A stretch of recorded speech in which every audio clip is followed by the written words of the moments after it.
Two kids sitting on a sidewalk, watching the days of childhood pass us by, playing ragtime nostalgia before we even knew what it was. See, you and I, we were just tin cans. Tin cans held together by a string, stretching the whole block, connecting me to you.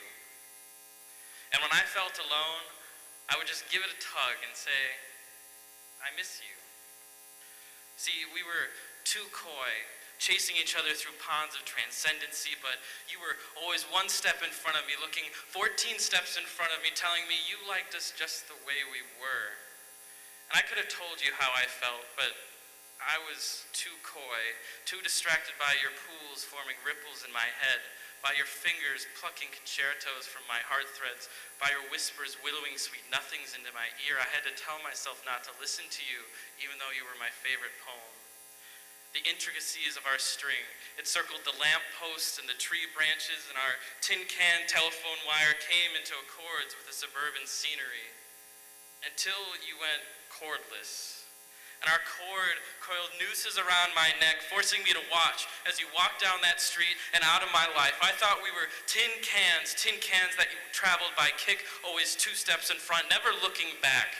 But instead, I was just a kid, sitting on a sidewalk, watching the days of my childhood pass me by, playing ragtime nostalgia now that I know what it means. And I sat there on my knees, painting your face into fresh concrete, wishing my coils could fashion extension cords so I could travel the world with you, so I could be your outlet. All I ever wanted was for you to plug into me when you were running on 2% power and 110% ambition, and I'm wishing to see your face every night. Your eyes are two exploding stars in my night sky, and those stars could die tonight, and I would never get to tell you, I miss you.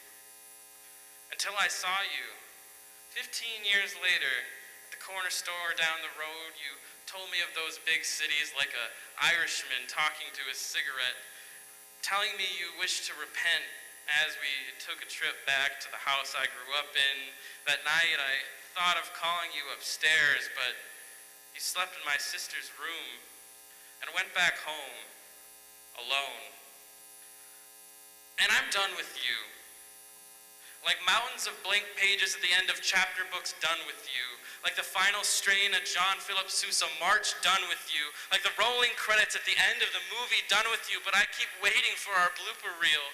I keep reading for an epilogue. I keep listening for that coda to cue me back to the beginning, to tell me to try again, to show me how to push the reset button and take us back to a saved place, to every time I wanted to delete your face, to write down all the things I wanted to erase until I saw that empty tin can sitting on my sister's nightstand, tied to 4,000 miles of string stretching across the whole world, connecting me to you, and that note that read, I miss you too.